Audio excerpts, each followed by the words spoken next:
Cooking over fire is something we've done for generations, but there's some things you need to know before you enjoy that fireside meal. The first thing you want to check is whether campfires are allowed in the park you want to visit, and secondly, whether it's currently fire ban season or not. In South Australia, fire ban normally runs from November to April, but can be adjusted depending on how dry it's been, so it pays to check in advance. You'll want to bring firewood or buy some on the way. It's illegal to take firewood from inside parks and from some roadsides. It's really important not to take wood from the parks. Wood provides important habitat for the animals, birds and insects within the park. It helps feed the forest fungi and preserves and maintains the soils. Where possible, it's a good idea to build your fire in designated fire pits and to have a bucket of water nearby. When it comes time to put out your fire, it's better to use water, not sand or dirt. And by keeping your fire small and contained, it's much more likely to keep people and the environment safe. One-pot meals are great when you're camping, and cooking with cast iron's a really good choice. Ideally, you use coals, not flames, to heat the pot, as this gives a more controlled and even heat.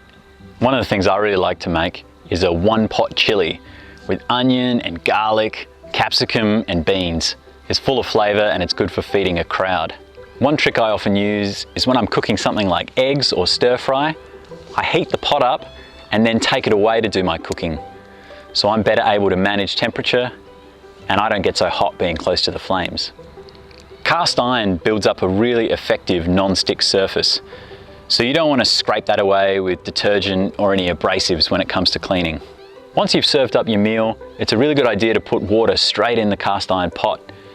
That way it'll stop things sticking and it'll become much easier to clean later on after you've enjoyed your meal. After you've cleaned it, you can let your cast iron pot air dry and then rub in a small amount of oil. That's going to prevent any rust and help contribute to that great non-stick surface. Having a bucket of water nearby is really handy for rinsing things, but it's also useful if the wind picks up or you get embers starting to come out of the fire pit. Before going to bed or leaving the campsite, it's important to put out the fire with water. A campfire can look like it's completely out, but the coals can still reignite if introduced to a fuel source. You can put your hand over to check if there's any warm spots left. There can be a lot to do around camp, particularly when you're cooking with fire, but make sure to take a moment to enjoy the process, the place you're in, and the people that you're with.